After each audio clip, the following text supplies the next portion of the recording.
I did have surgery again on Thursday How'd it go? morning. It was routine, Okay. topical, whatever. It was fine. It Hmm. was in and out kind of thing. That That's what she means, said. hey, you might see the guardian angels up there again because I'm not supposed to sit down at least for another few days. That's wild. They said I'm probably going to be fine, but they're like, hey, just don't flirt with it. Just Hmm. they're sutures that need to be taken out instead of dissolve. Okay. They're just like, no, just take it easy, try not to walk too much, don't exercise. Same thing as before, lay on your side, your stomach, don't lay on your back. All right. Fair play. So I'm just Mm, taking it Glad easy. it went well. But everything feels fine. There's no pain, no discomfort, just Good. yeah. So I'm just taking it easy. Excellent. Yeah. Geez, man. Are we on the internets already? Did you press go?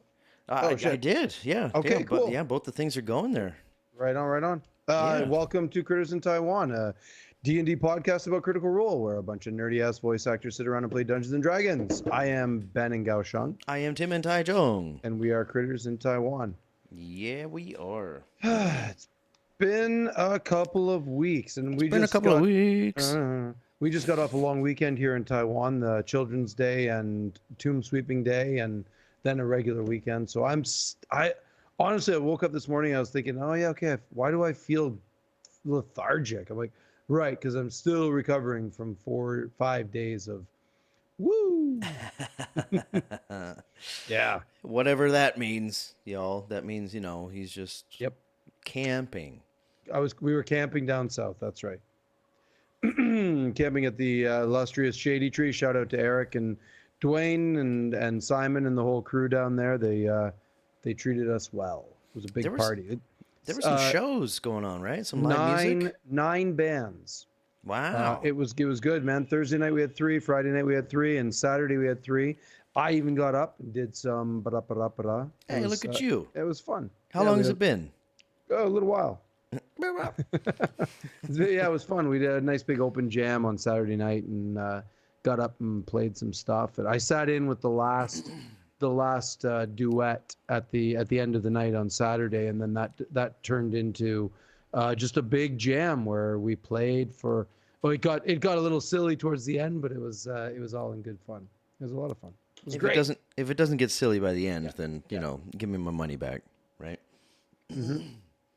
Yeah, it was a fun night. It was a fun week. They had some really good music, really great stuff. Yeah. Yeah. So I've been a good boy. It's like I got the first surgery. It's like, hey, I've got 4 weeks. Let's Yeah. get the surgery instead of do it during school time. It turns out I had to recover through school time. And then, hey, we got a long weekend. Let's Hmm. schedule that surgery for the long weekend. That's good. Here we are, still recovering. Yeah, yeah. Everything's Well, good. There's no problems. Everything's fantastic. good, But good, good. man, the hardest part is like, it's kind of two-parted. Everything feels great. There's no pain. There's no discomfort. There's not. But they said like, don't sit down. Yeah. Well, All that don't. same shit Yeah. that I was Yeah. saying. Yeah. Yeah. Don't fuck it up. But the problem was I got the green light to sit down, like for 2 weeks, Right. because the doctor was like, "Yeah, everything's looking good, and we're gonna have surgery again in 2 weeks. So even if things kind of open up a little bit, it's fine. We're gonna fix it anyway Okay. in 2 weeks." Okay. So they're like, "Have a seat, play your drums, do your show, And I was like, "Oh, I could lay on my back if I wanted to. I Right got on. 2 weeks of this freedom." And then now they're like, okay, no, go back to only standing, only laying down on your Yeah. side and your stomach. And like, fuck.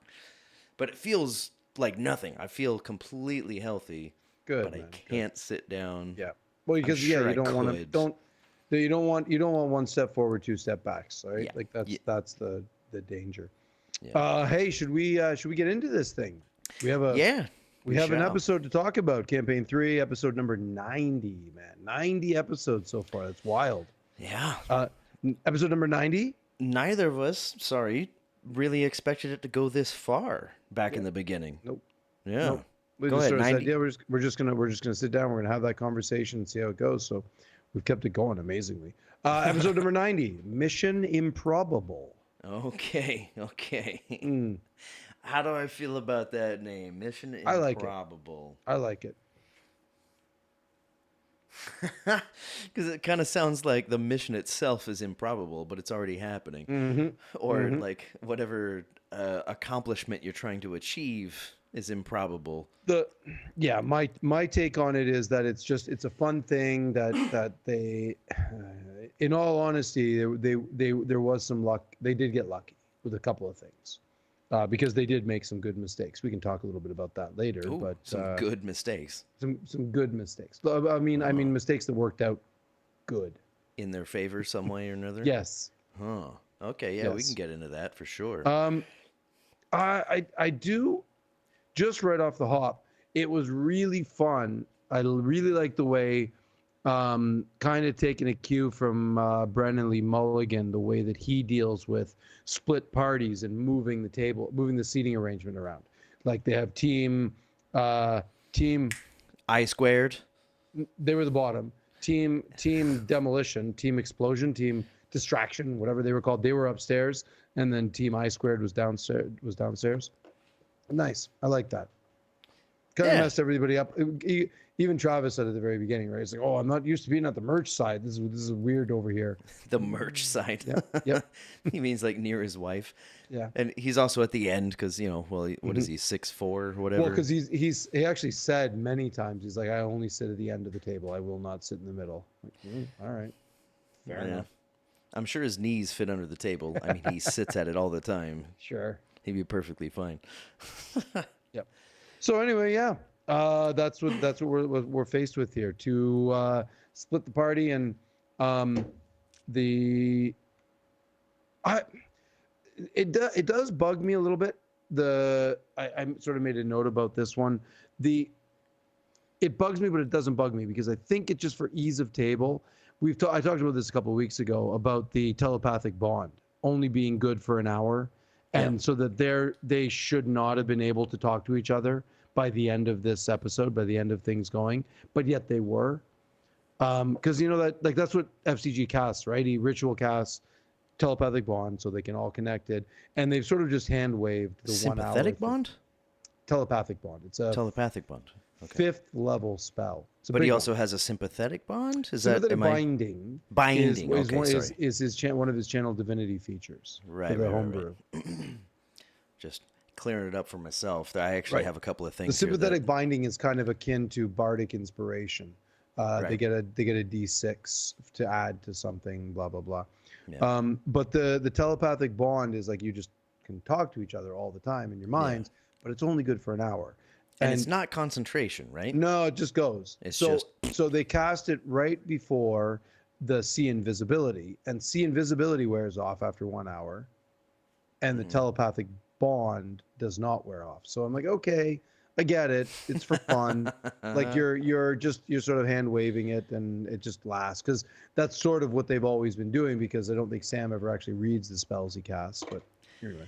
Well, he did a pretty good job with what was it? He cast 2 spells: talk with animals, and then he tried to fast friends, right? Right. Yeah. He tried that, and then Matthew was like, "Oh, a humanoid." He's like, "Oh, okay." Well, then how about what's the other one? Dominate? No. No. Command. Command. Yes, Yeah. that's right. Yeah. So it's just a creature. Yes. Scram. Yeah. Get. So 1950s. Yeah. Get out of here. That's one word. love it. If you love can it. fit it into a collect call, it's one word. The best use he's ever made of that spell is when he told the guy to alphabetize. Yeah, that goes down in the campaign two. annals of history, dude. Best use of command Alphabetize. ever. It shocked everybody at the table, and Matthew was so impressed. He Yep. was like, "Dude." Yep. Best use ever. And Matthew's response to it, because he's thinking about what's in the room, and he alphabetized it well. He had said 4 or 5 items in alphabetical order. Yep. It was really impressive. Was that this campaign? 2. Was that 2? That was campaign 2. Yeah. Hey, should we get into some rollies? I guess we should probably just say we were talking about this before we press stream, or whatever. Well, you we already press did over that. There. We don't have a lot to talk about for this episode. As fun as it was to watch, they just kind of did 2 missions, and some fun stuff happened. But I don't really have a lot of questions No, or queries. it I have a stood couple of alone. things. It was a Uh, very good episode that just flowed very well. So there wasn't a lot of like hiccups or glitchy stuff or whatever. it But was easy listening, yeah, sat back and just listened to the yep. story. I was like, because after the first time listening through, what we do here on this channel, on this podcast, is we listen to it and we think about things to talk about. Mhm. And after the first time through, I was like, was I not paying attention? Because I only had like three notes, Yeah, yeah. And I then don't the really have second it. time through, like, didn't have much more. I watched this in my hammock down south, That looks so comfortable, and it was man. pretty nice. On my little tablet, and I watched it in two parts. Watched it in the I actually watched the first half for the very first time. Very first time I watched the first half live, The uh, very first time. which I have never done before. I've never watched one live on a Friday morning, but I watched the first half. Took a break I at the can't do break, it. went and had lunch, then watched it a little bit later. Oh no, I waited till Saturday and I watched the second half on Saturday. But it was fun. It was good. I enjoyed it a lot. But Watching it hey, live has a certain appeal to it, it because was like you're with everybody else at the yep, same time. You're with yep, tens of thousands of people. But I can't do it because I always just want to go back 10 seconds I every know. now and then. Yep, yep. So I try. I get through like 10 minutes, and I Hmm. try to go back, and I can't. So I'm Yeah, like, you can. nope, Yep, gotta yep, go. Come yep. back later. I get it. Before rollies, I have one pre-rolly comment to make. Oh, okay.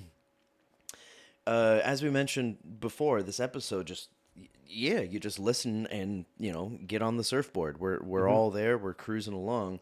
It reminded me a lot about Final Fantasy 12. Now I'm quite sure that Ben, you're not super familiar with this Nope. series, right? Well, no, I played all the original ones, like the first one, the second, the third. Then after the Super Nintendo, I kind of stopped. So So you stopped before 7, yes, like the monumental yes, one. I'm familiar with seven, but I never played it. Oh man, okay. And yeah, so with that momentum, it's like there were 7, which was huge, probably Mhm. because it was just the first one in 3D, Right. and it was PlayStation. It wasn't Nintendo anymore. Yeah. And then 8 came out, and it's like they tried to do better with graphics, and it was a little bit more emo. And then 9 came out, and it was kind of cartoon characters, whatever. And then you got 10, and then 11, which was online, which I never played, and then there was 12. People kind of gave 12 shit because they said that it was like it felt too much like D&D. Okay. And at that time, I'd never played D&D. I never knew about it. This is way before Critical Role. Right. So I still played it, and I understood. It was like, yeah, the soundscape was kind of mellow. The battle systems were like you can automate a lot of stuff. They had things called gambits. Doesn't matter. Where you just kind of assign if something happens, then they do something, If this, then and you don't that. have to Okay. control it. Right. But you can always control them if you want to. Right. And but I did fall in love with it because I just the pace of it was slow and but not in a bad way. It was a fantastic game. A lot of people say 12 is their favorite. Okay. This episode kind of reminded me of Final Fantasy 12 because I just got to sit back and relax and chill and just listen to it. Yep. Just enjoy And the flow of it all. it Yeah. did the work for me. Yep. Like in I 12. felt that too. Yeah. And Nice. yeah, that's not a negative thing whatsoever. Like the fact that it felt like Final Fantasy 12 was fantastic for me because I got to relax and just listen, and it's just as good as an episode as any of the others. The Matt's work, whether it was planned, I was clearly planned. I don't know if he planned it to be as effortless as it was, but I think he was hoping it would be. His flowing back and forth between the two parties was very smooth, and I think that's a big part of it, that he was able to find those points and we go back to the other ones because he even said a couple of times like we're gonna do some time jumps, we're gonna go back a little bit, and it was so flawless. Yeah. It was almost like there was, as far as I'm concerned, zero hiccups, zero glitches, zero like, oh no, hang on a sec, then we need to retcon that. Nope, nothing. Because as soon as you start doing that and you're like, one party is doing this, then that's going to meta the other party to do something a little bit different. Never happened. Yeah. There was no anything like that. So it was really, really, really slick. Yeah, that risk was there, where Yep. it's like, oh shit, you didn't know that yet. Yes. Okay, fuck, but That's right. it didn't show up. Yep. It was very well done, Yeah. and kept people like myself who listened while I'm walking, from one place to another, Mm-hmm. kept me engaged the whole time because you don't know if he's going to go to break or if he's going to switch to the other party. And every time he switched to the other, I wouldn't say every time, but most of the time he switched to the other party, it was kind of a cliffhanger. Right. Because all Right. the players that were on that side, they were like, "Wah," and they had something to say. And he was Yes. like, and we'll And come back to yep. that, but we're Yep. going to go to this. And they're like, Keep them oh, engaged. Matthew. Keep them in the moment. Yeah. Clever. Very It well was done. really well done. It was like Mhm. a video game. And, I'm a video gamer more than I am. Well, again, I've only played D&D like, what, twice? Mm. But yeah, it was extremely well done. Okay. Ben, I don't think you're gonna win a lot because my Matthew die won. All right. Well, let's find out, shall and we? I know I'm gonna win the first one because I need to win the first one because I have a question to ask you. Let's roll. All right, let's do it. 13. 10. God damn it. All right. I'm just gonna go out with the big one because I'm gonna pull out the only big point that I have. I have like Which one or is- two. That's it. It's a Like big timestamp. ones. It's Oh. at 1 hour 13 minutes 30 seconds. Laura starts talking about how the crystals that come out of the moon, the glass crystals that are all shooting out of this moon, That they are have on the set as well. on the set, yeah, Yeah. are Prodathos's brain growing out and his thought things that are coming out, and Yep. then Marisha's like, yeah, and his poker face, and then Matt's just sitting there just. He did. Okay, correct me if I'm wrong, but Mhm. when they were mentioning that, sorry to interject here, but Matthew did do one of these. Yep, he does the drink. He did the drink. I know. Mhm. I was watching it too. I went back and checked it out again a second time just to see it. I'm like, there it is. Yep. Mhm. So there is a thing there. We've picked this up. My good buddy Dan, rest in peace, Dan.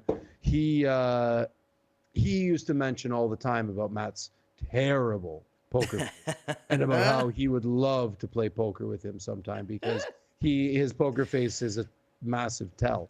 And in this instant, I kind of agree with him. I think they kind of figured something out. So Mhm. I just wanted to know if you agree with that one. You kind of agree, because I think I do. I didn't think of it before Laura said it. Nor did I. I mean, I think few did, Yeah. But I have a. Can I just kind of like intertwine my yes and with this? Yes. Go. As I have written down here that this is an episode where watching Matthew's face more often than not is kind of a little bit more in this more important in this episode than like any other. Even like campaign 1, campaign 2. Like right now, there's a lot of shit that Matthew's not saying. Yeah. And then when Laura said that, and then Marisha responded in that way, and then like Matthew just like took a sip and just like I don't like calling it a poker face because he doesn't have a good poker face. No, he's just got a bunch of tells. Yeah. Yeah. Yeah, so one I think of which is this. my take on it is that yes, it's something like that because he tried to explain a bunch of episodes ago when they first got to the moon about where this glass came from, and when they were at the glass works or where when they started asking about where's the glass from, they're like, we just go out in the wilderness and you just find glass, and it's like the storms. Oh, the storms, because the storms have purple lightning in them. So like how they make like in many parts of the world, lightning will hit a sand beach and create these pockets of lightning glass, right? And you can collect those things that are like sort of art sculpture stuff, or you can do something with it, whatever. That was on Alexandria, the fucking that place, the place with the moving islands. What's that place? The called? Shattered Teeth. Shattered Teeth. Yeah. Yes. So there's like these lightning strikes come down and they blast it. And I was sort of like, oh, well, that's where all this glass is coming from. And they go out and they harvest all this glass. And then we get into Crevaris and it's like, oh shit, wait a minute. This is actually like this giant column of glass, this huge thing of glass that is, well, where does that come from? And then we learn. So I've got this one also written down, which is when they finally, when team infiltration, investigation, I squared, when they get in, Chet finally gets to the big column and he gets to do his grim psychometry. Now, he doesn't roll high, right? He only rolls a 14, but he gets a little bit of info. He gets, like, I wrote some, what did I write down? Yeah, 14's not bad. You should get Flashes something. of red, Yeah. feelings of crushing rock, aloneness. I'm like, well, that's all what Prodathos would feel when he's been imprisoned in this place. Like, that totally makes sense to me. Yeah, I mean, if we're gonna ignore magic for a second, if this god is imprisoned in there, then yeah, you would feel that pressure. Right. You know, but this is also a magical world, so. But it was a nice parallel to the natural world where it's like, Right. yeah, sure, this makes sense. The idea for me is like, and then they get that when they're in the laboratory, the engineering bay, they're inside and they see, and Laura or Imogen sees that model of Ruidus, and Matt describes it as a mass in the middle of the model, 30 to 40% of it. It's like, okay, yeah. That's Prodathos inside the thing, been imprisoned in the moon. They don't know what exactly it is. It's just this mass inside. And yeah, okay, that it all kind of makes sense. It all sort of fits together as, okay, that's what it is, and it's Dovetail. Quite large. I learned that term recently. Dovetail. My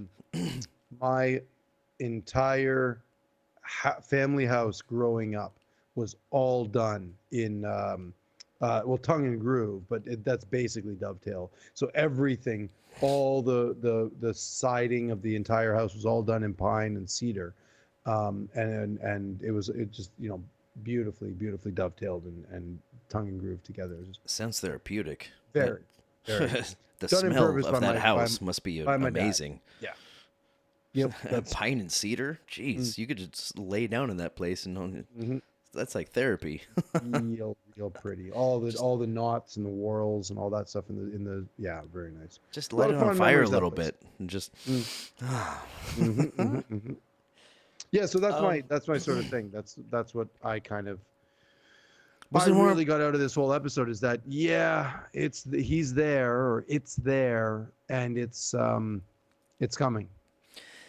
Yeah. With what we're saying about your I just late thought of friend, rest in peace, the poker face thing. Every now and then, because like usually I walk with the phone in my pocket and so I'm not looking at it all the time. But if I come across a red light and I gotta wait, then I'll take the phone out and I'll watch it. Every time that I took my phone out, or like every time that I was out here on my balcony and I'm looking at it, because like sometimes I'm just out there having a smoke or whatever, and I look at the phone, Matthew's face was a lot more expressive in this episode. Right. He was like doing a lot of this and just kind of like, but he wasn't saying anything. He was just looking and waiting for something to be said next. Like, I've never seen him use his face so much, and nobody seemed to react to it. Right. And that's why I wrote that down. I was like, this is an episode where watch Matthew's face, because like he might be, he does not have a good poker face. Don't believe the cast of Critical Role. He does not. He's good at lying, perhaps, but his poker face is shit. Yeah. He was very animated, very excited. I think he was really excited about the splitting the party thing and being able to do it simultaneously. It had a lot of energy for that. I think that's where some of that stems from. Yeah. And I think, maybe some of it was because they had split the party, and he was like, oh, I'm going to get into that with this, just, and like, maybe that's like, oh, I'm going to call this in 30 minutes instead of, 10 or whatever, But yeah, watching Matthew's face during this episode is I almost never watch Matthew. I watch everybody else, That's right. Unless he's talking. But when other people are talking, watch Matthew's face. This episode in particular. It's like I think there's some information there that could be gleaned. Some tells. Yeah, sure. Yeah. Shall we do another one? Yeah, let's do another rolly, bro. I'm going to win this one for sure. Go for it. Because I need to get something out here. 10 again. 18. In Daggerfall, wouldn't that be a crit for me? Because I got 2 10s in a row. 2 10s in a row. No, Dagger, you have to do it at the same heart. time. Dagger, that's what I said. And it's got to be D12s. D12s. I'm still really confused about that, about how they're going to make that work in the final iteration, because I love the idea of the two D12s, but they're still using D20s. So I think they've got to pick one or the other. Oh, are they? I still haven't finished that first. Yeah, they use both. They use D20s and they use D12s. I think they should really use the D20 a little bit more selectively and go if they're going to go that way, only use the D12s for pretty much everything, which I kind of like. It's kind of a Hey, neat, fun idea, but whatever. Hey, did you pull the string off your finger? I'm about to do that now. Oh, okay, go ahead. So Wait, real quick. yeah. Sorry, hold that thought. Don't lose. This is your next point, right? With the D12s and the D20. Yes. So they roll D12s like primarily. Is that correct? I'm not 100% sure. It was. Okay. I was kind of just enjoying watching it. I did watch the tutorial, the basic. It's only like 10, 20 minutes of how to play. And I was kind of not really paying that much attention because I like I told my buddy, he's like, do you want to play it? It's the beta. So I'm like, I don't really want to get invested in a rule set that I'm not going to, I don't only have so much space up here. So I don't really want to invest into a rule set that might completely change. So yeah. Okay. They use D20s to attack, and they use D12s to do the other stuff. So I think I'm not really checks sure. And saves and whatnot. Yeah, I'm not. I think ability checks are all D12s, and I think, but I don't really know. I don't really understand the logic between doing it. But man, hey. Yeah. Because I was thinking like if you roll with advantage or disadvantage, and like you roll double ones, it's still crits. Yeah, I don't. I think that's what I think. I think that don't do the advantage disadvantage thing. I think they're staying away from that. That's going to be a thing that they do. So they've incorporated that into the D12s, where you roll two D12s to do your skill checks and your ability checks and other things like that, instead of doing advantage or disadvantage. Oh, I think. so I'm no not. more I'm of not. that. Again, not totally sure about this. I'm still. Nor are they. It's beta. Yeah, I watched it. I loved it. But I didn't really pay that much attention to those sort of mechanics. Okay. All right. Yeah. Just thoughts. Is what it Anyway, is. sorry to interject. It's all good. No, I just had a really as I was thinking about, as soon as I said the word, it's there, that mass in the moon is Predathos and is going to be coming out, and he's coming out. It suddenly realized that He comes out. Hey. all Matt kept describing how they're all preparing to leave. All the Ruidians are all packing up their stuff. They want out, man. The siege engines, the want that Dolches blue are getting promise. Blue promise, right? Yeah. They're all getting there. How are they getting there? Well, motherfucker brought a dragon there. There must be a way, right? Okay, so we guess that there's only one way, right? And that's to the bloody bridge. The only way, because which can't be permanent, man. This thing can't be permanent. There's got to be a time frame on it. You guess not. So how? So here's my. I was wait. If they're all getting ready, why are they not going there? Okay, well, I mean, because, they still have a task to undertake, Predathos is still in there. Right, but they want to get him out, and then when they get him out, they have their freedom to go back. Let's not forget the portal that they found that brought them right into fucking... that's got to be like just random shit. They don't know about that, or it would have like somebody put it there, man. Right, but the Ruidians don't know it's there. Otherwise, they would be guarding it. Not a chance they know about it. Right. So that's fine. That's sort of random. Let's take that out of the equation. Why isn't everybody going, like all the people that are going to the Exandria? Why aren't they going to where the bloody bridge is? Why are they just waiting? You'd think that they would start mass migrating everybody while a bunch of them are still in the city drilling or doing whatever to wake it up. It suddenly occurred to me, are they going to make a second bridge? Red bridge?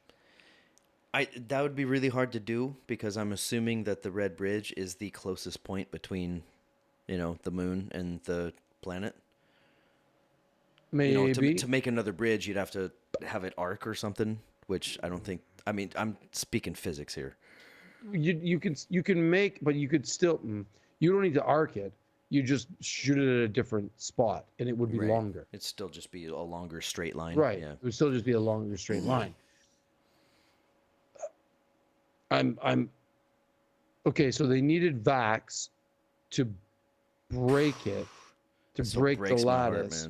man. So do they get a second one, or now that they've already pierced it, can they just do it at any time?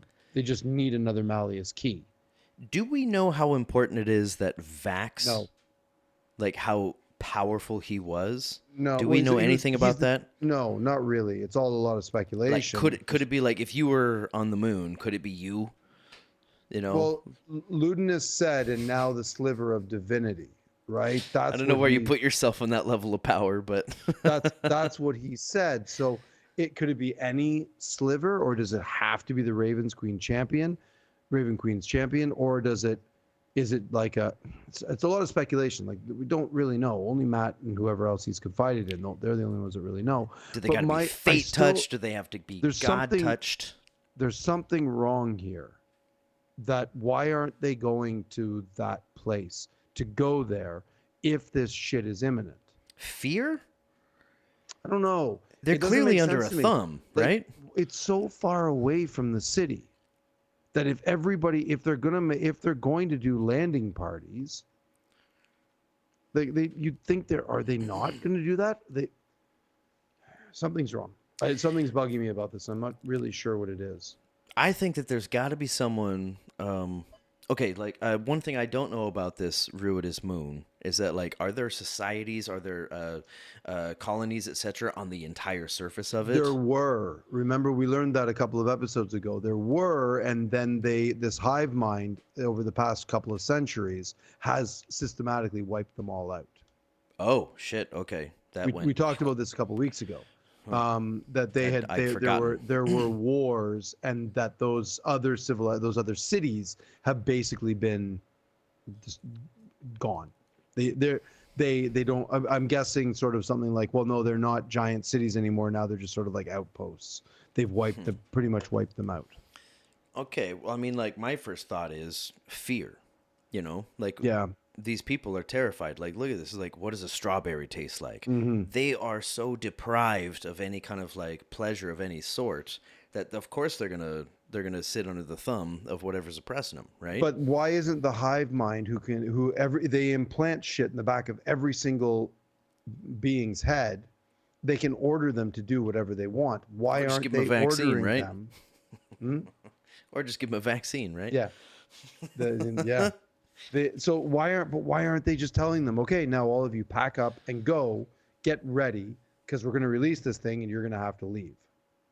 I mean, they're not ready to release the thing yet. They still have something they have to do before Prodothus is released.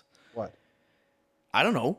I mean, you don't know. I mean, no, but Bell's Hells doesn't know. But they are packing up. Like Matt said that several times. There's going to be an exodus, yeah, of course, and but it's just not yet. They all want to go. I'm confused. Well, see, I don't know if they want to go. They're just, these people that are. I mean, there's the whole rebellion. I think they definitely want to go. They've been promised this thing. They definitely want to go. Yeah, it's called The Promise. Yeah. Anyway, that's my thing. I think that, there's just a lot more that Matthew hasn't said. Something is really off here, and I don't know what it is. You mean wrong. Like something like logical fallacy off, or no? Like there's a thing that's stopping them from going that I can't see it. And I don't think it's as simple as they're scared or that they're waiting or that there's. I think it's something like they're going to build a second one, or they're just like it's a big lie. That it could go back to, it could be something as simple as the theory that Ludinus isn't going to release Prodothos and is going to kill it or take its powers. It's all just a big con. There's something there. There's something there. I'm convinced. And it could be anything because I mean, sure. Ludinus being around for this long, I mean, it's given me giving me the Whispered One vibes, you know? Very much.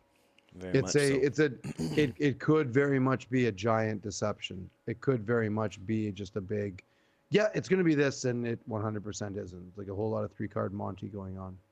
Yeah. I mean, why would somebody this powerful want to release a god eater, right? So that maybe it eats all the gods. Now, I'm the one true god, Right. like religions on Earth at the present moment. Ludinus has been preaching the whole thing about the gods aren't necessary, and the gods are the ones that keep you in jail, and Yeah, good use of terms. they imprison you, and blah blah blah blah blah, all that stuff. So demonize the other gods. Yeah, even Liliana was talking about that to Imogen, right? Like, you know, we need the freedom. They're the ones that hold us back. So it's cult shit, right? And that was like we talked about in the last episode. Imogen's conversation with Matthew. Fuck, I understand. Like we said before, I understand why people think that this might be scripted, but no, Laura and Matthew are just that good. Very much. All right. Well, then, fairly related. Let me yes and with this. The second half of this episode was after the first 30 minutes, maybe an hour or something like that. After that, shit started going down.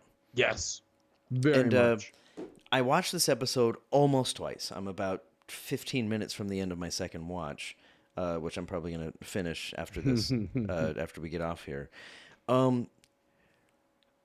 It's happened so fast, both times that I was watching it, that I didn't quite catch what was going on. Here's what I remember, was that Ira, at one point, got Fern, and dimension doored somewhere. Yeah, to the surface, out of the tunnel, out of the mine shaft, straight out. And I know that thing has a limit. It's like 500 feet or something. Something like that. Yeah, it's pretty fucking far. Yeah, it's far. Yes. And then just like left her there, and she's like, "What the fuck is going on here?" And then right after that, there was like a big ass fucking blast where things were atomizing, and like things were dying and shit like that. Yeah, I got questions about this too. And some people in the party in Bell's Hells, they were like, "Well, you know," I thought it was funny when Taliesin was like, "I'm immune to being prone." He's like, it's an explosion. Yes.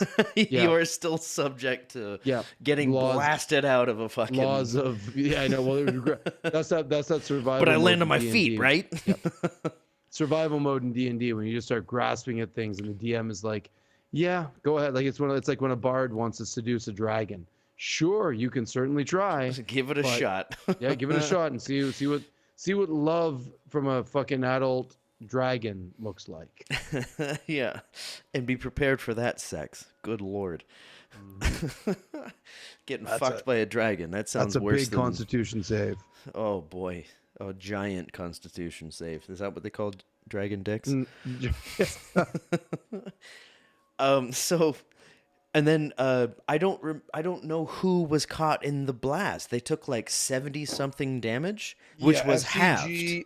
It was because they 158 total point. I wrote it down.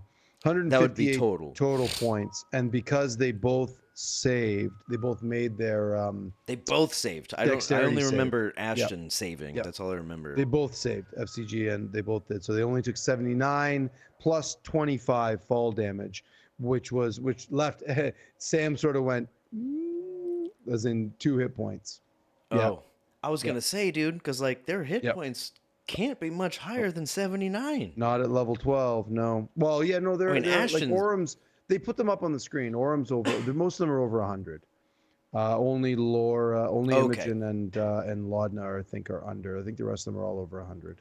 But they're over 79, right? Yeah. Yes. Those two? Okay. Yes. Because like that, I when I heard the number, especially because it was halved, I was like, you just saved your fucking lives. Mm-hmm. Like, if you went unconscious in this blast, like, what's next? I mean, that's it. Wait, what are you going to do? Agreed. Like, I mean, with the...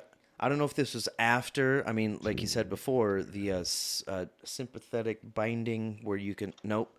The telepathic bond. Yes. Like, if you lose contact with them or you try to contact them, and I'm sure Laura would be like...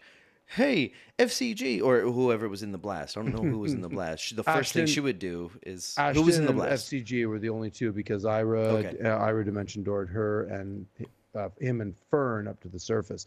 Although right. she did get it was weird. It was very unclear. Like they said, the explosion, and then I love the physics of it because the explosion happens and there's a mine shaft. So where does the dirt on the top go? It goes down, Yep. falls in. Perfect. That's a good thing. But how did Ira get? I guess Ira makes his save and Fern doesn't. And then Ira does the wall of force, which he then she grabs onto and pulls herself up. And then yeah, it's clever. I really liked it. It was a fun little idea, but this is one of those right at the very beginning when I was talking about the good mistakes, like FCG saying, what should I say? You set them for 1 minute. Okay, 1 minute. Click, click, click, click, click. Like, no, you did 1 minute. That's ridiculous. But anyway, That's like Metroid yep, bullshit. It's yep, like you have 1 minute before this whole planet explodes. right, The string on my finger. yep, Speaking of physics, um, there were actually a few things, but the one that really stood out to me, especially with the recent eclipse that just happened, on that, that total solar eclipse that just happened. Fucking yeah, amazing. sure. My buddy was in the Cleveland area, so he got that totality. Oh, cool. It was so Nice. cool. I wish I could have been there. Yeah. But so I'm a physics person, and when Matthew said, before you even feel the radiation, that concussive blast. I don't think he said concussive blast, but he said you feel the force push, and I'm Yep. like, okay, Matthew, hold on. Concussive blasts travel at the speed of sound. Yes. Radiation travels at the speed of light. Yep. Heat is a little different. It is Yes. radiation. Yes. However, it can dissipate It's faster because it's in a different medium and it excites It's things and it loses energy. It's convection versus radiation is what Right. it should have been. Not radiation. It's convection, which would be slower than the blast, but that's fine. Yeah. That's fine. That's all I'm saying. I got you. I got Matthew, you. I know you're watching, but It's the same thing that I harp on sometimes about the evolutionary biology stuff, the ecosystem stuff. I'm like, it's cringy. It's Yeah. cringy, but we're talking about magic again. Ben, So well, that's the thing. Yeah. With the concussive blast versus radiation, there's no magic there. He's just talking about straight physics. straight up explosion. So when I heard mean, that, I was like, I'll let it go. We should really quickly talk about this too for a quick second. Is that Ira was carrying 6 bombs, and he planted 5 of them, or he turned on 5 of them according to Matt. And he left the other one off. It clearly exploded also. Do you really think that 6 bombs that Ira could carry could have been this big? Okay. Well, again, with the whole physics thing, Yeah. if we're talking about uranium bombs or hydrogen bombs or magic bombs, Right. who knows? Right. Because uranium bombs, uranium, is that the word? Plutonium? Which one? Plutonium. What was the first one? Plutonium? The first one were hydrogen. The Oppenheimer stuff was all hydrogen. Okay. They weren't using plutonium then. They were it was all just hydrogen. There was They the were critical atomic mass bombs. thing. Yes, they were atomic bombs that were using hydrogen. But it wasn't a block of hydrogen because that's not No, it was a block physically of plutonium. possible.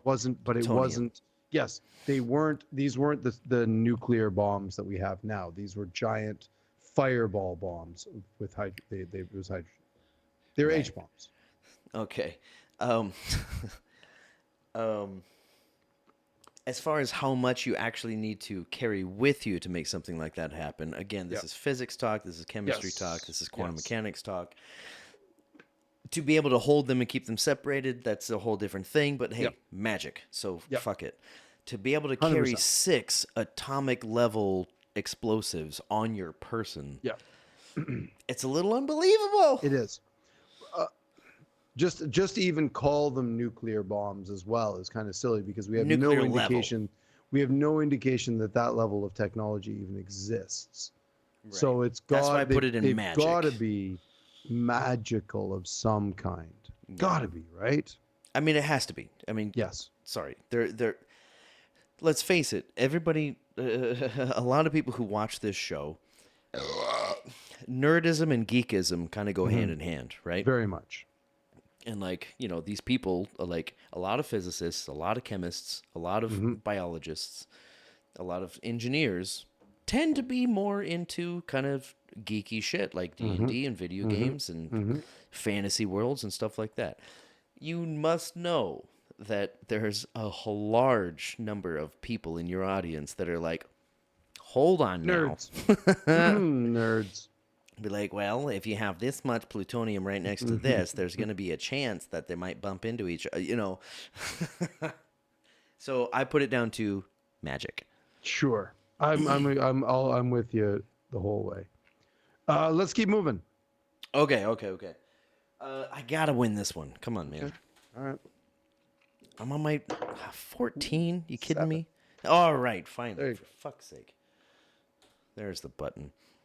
Okay, so from what I understand, these blasts that happened, that fucking atomized these things that I mentioned earlier, were blasts that Ira had placed. Is this correct? Yes. Okay. And all right, what did I have written down here? And they got hit with those things. Okay, cool. And certain times it was a blast radius. Okay, so these things must have been under the either C. What's it called? The rating. Like when you do like a undead, turn undead or destroy undead. CR rating. Yes. I thought it was CR. I just thought critical role. That can't be right. Challenge rating. Challenge rating. That's right. Thank you.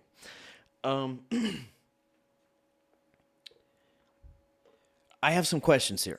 Okay. I'm not exactly sure what's going on here. How many explosives were placed? 6. All 6 were placed. 5. He set the timer on 5, and he didn't on the 6. But And they just give it 60 seconds? Threw the thing in. Each one was 1 minute.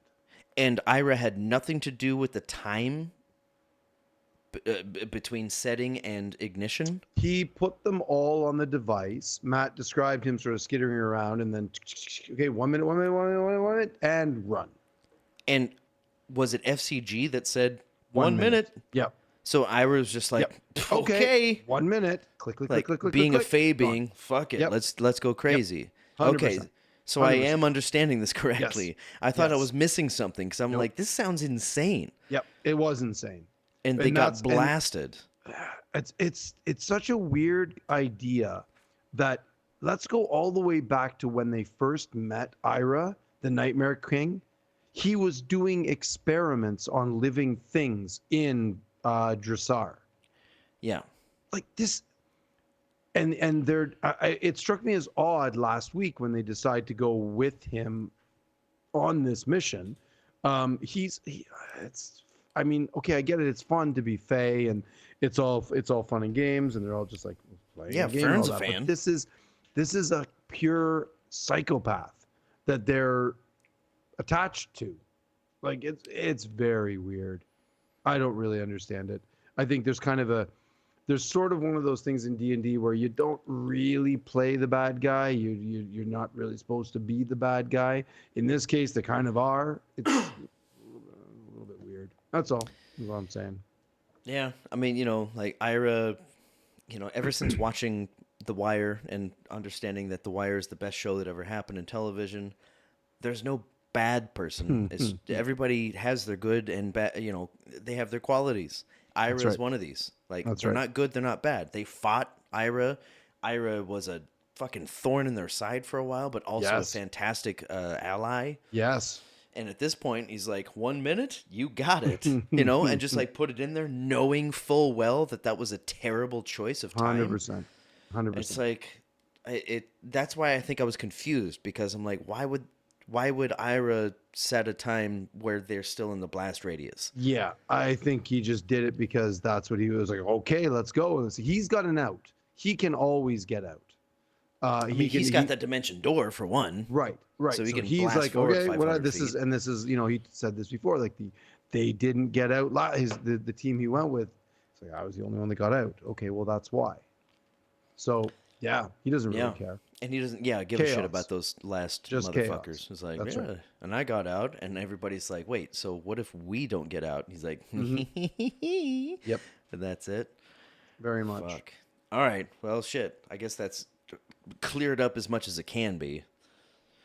So you're, oh man, I dropped that The, on a 20. yeah, I don't really know why they're even. It's very strange, but fun. So why not? Your I sand. The rest yeah. of mine are very small, I like got I got tiny little really points. really tiny couple of things. I think maybe talk about the uh, when they finally got that map when they're doing the infiltration stuff, the rescue mission for Evora, what's her name? Everoa. When they finally get the in the engineering bay to get out of Everoa, that surprise round was amazing. That was one of the best surprise rounds I've ever seen.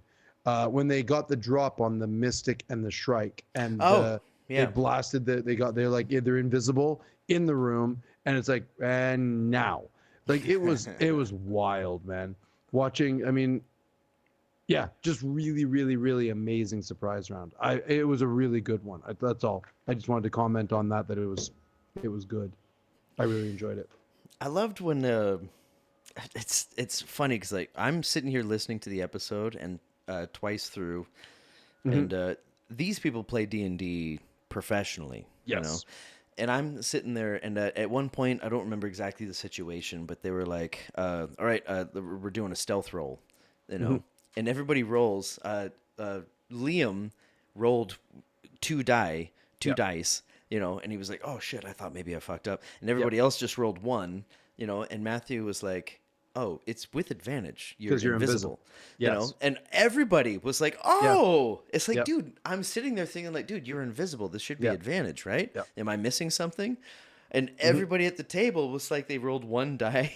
Yeah. It's one of those. I think you're just thinking about other things. You just kind of forgetting stuff. But yeah, they all did forget that they were actually invisible Yeah, because they've or been maybe sort of the wandering benefits around of it. invisible for so long.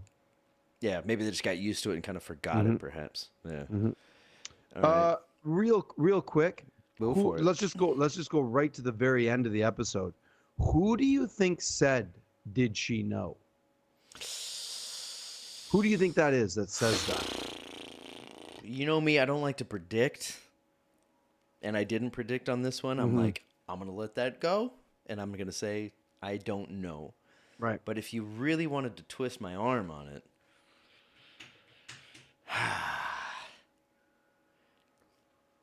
it's really at the expense of dead air here. Um, what was the quote? I think she. Wait, what was the Did quote? she know? Did she know? The thing is, like, did she know it? I assumed they were talking about either Imogen. I'm assuming Imogen, Yeah. right? Like, I did she know? What do you? What? I think you want mine? Sure, sure.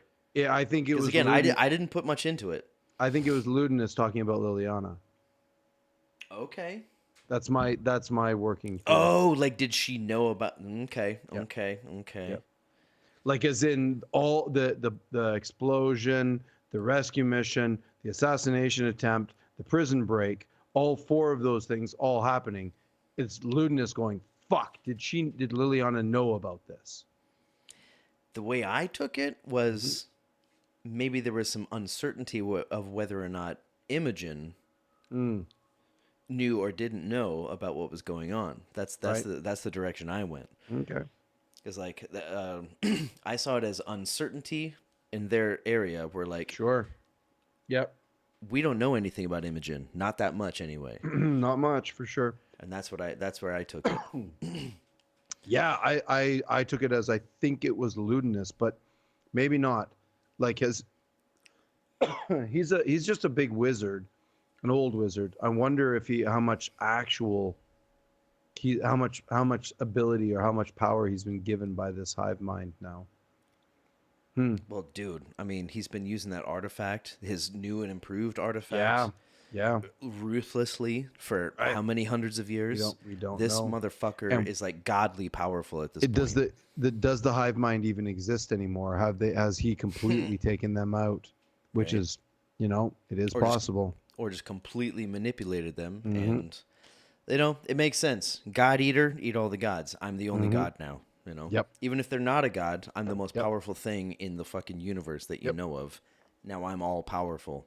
It's a fun cliffhanger. I'm excited for Friday. Yeah. Yeah.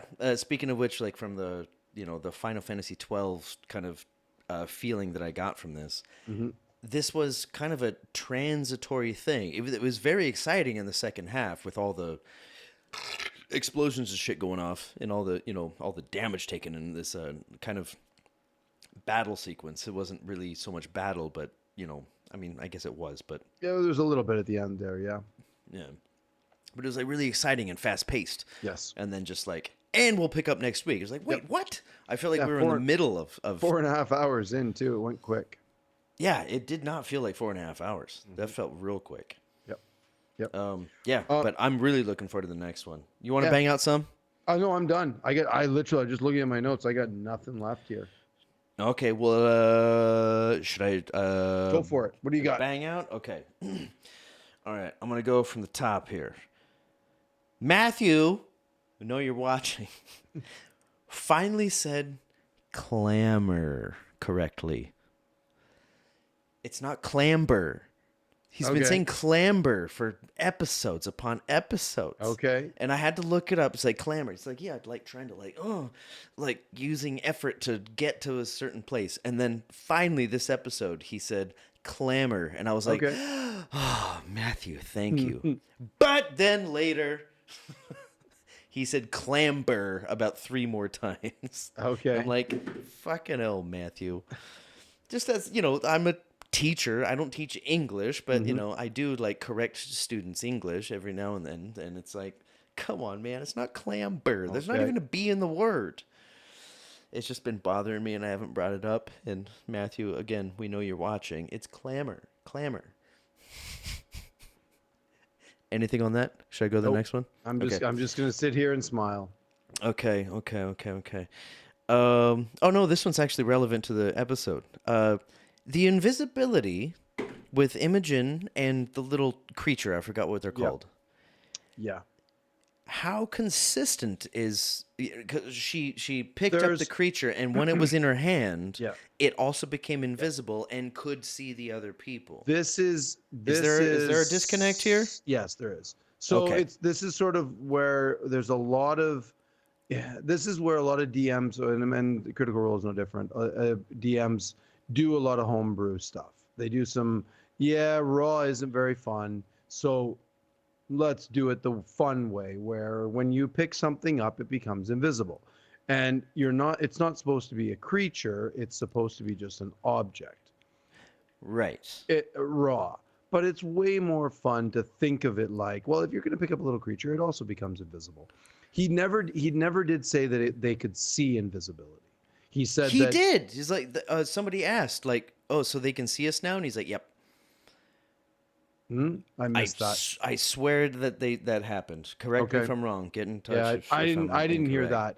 The see invisibility thing shouldn't happen because just because you're invisible, you can't see invisibility. That's why That's kind of where I was like, okay, first of all, just picking No, it up. I feel like I would have caught that if he had said that, but maybe I missed it too. Because I'm thinking like if I'm invisible and I pick up a rod of immovable rod, Yes. whatever, Yeah. you're gonna see a floating rod. Not raw. That's what I assume. No. When you pick something up, it also when you're an object that is okay. So this is where it gets a little bit weird because it's not specifically stated. What it says in invisibility is that when all objects carried by the creature also become invisible. So if you pick up a thing, it also becomes invisible.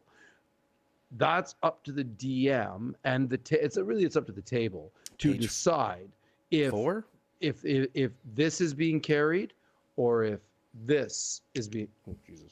Oh, we all saw what you were doing. Like if this it was like your If it's on your person, yes, if it's on is this carrying it or is this carrying it? you're wearing clothes. Those are all invisible. Table, right.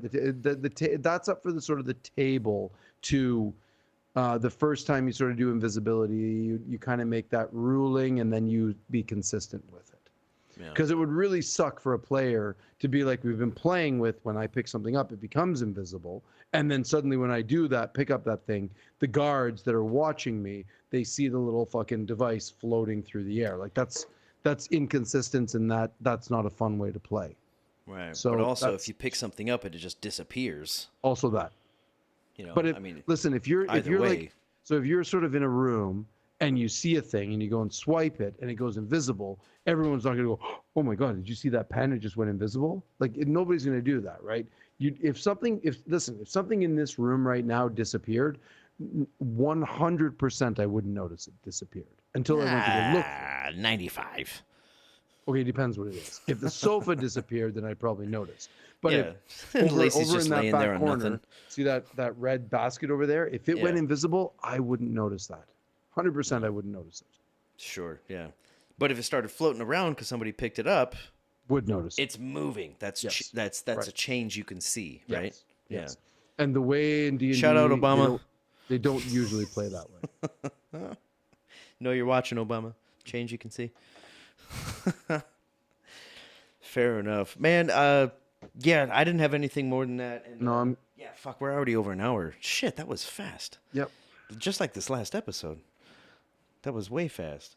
I had I had one more thing that I didn't write down, but I wanted to say it because it was fucking stupid. Okay. But I don't remember what it was. It was something so small and stupid. Oh man, it's not important. Either way. I'm tapped. I'm done. Yeah, it's 9:44, and man, I was so tired when I got off work today. Not certain why. It's been a fine week and everything, but just fucking. I know. tired. I know. I'm tired from the long weekend. I'm still recuperating from it. It was a fun 4 days. Yeah, what'd you eat? Did you eat okay? Yeah, man. We had a great time. I cooked most meals. We're full on camping. It was great. I'm trying to not incriminate you. That's all. No, yeah, no. We ate very, very well.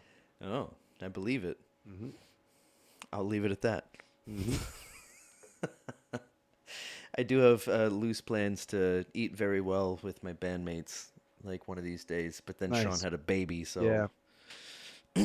you know, we want to go to the woods and the forest and on the coast, and just the four of us eat really well and just spend a good 8 hours. Not necessarily camping, but you know what I mean. Yep. All right, let's wrap this up, bud. I gotta take that pup out. All right. Yep. There she is. She knows what's up. Look at her. Yep. I like how she's always on the podcast now. She used to be like outside the frame, but now she's just like, Now nope, she's they're podcasting. Let's get in there. right there. Yeah, what a darling. Okay, well, hey, if we're full of shit or whatever else, get in touch right down there in the comments. That's the best way to get in touch with us. I don't remember the last time I checked our email. I think I've checked it once. So, like, yeah. If you sent us an email, Just comment. let us know in the comments, Yeah, because just we're comment. not checking our email, because I don't even remember the fucking password. So I've got it written down here somewhere. But I don't have any shows coming up because, again, Sean just had a baby. But our second band, the Broken String Cavalry, might be having some shows in the near future in lieu of the ShapeMaster. But if that shows up, I'll let you know here. If you want to know more, follow me on Instagram at drummatucka.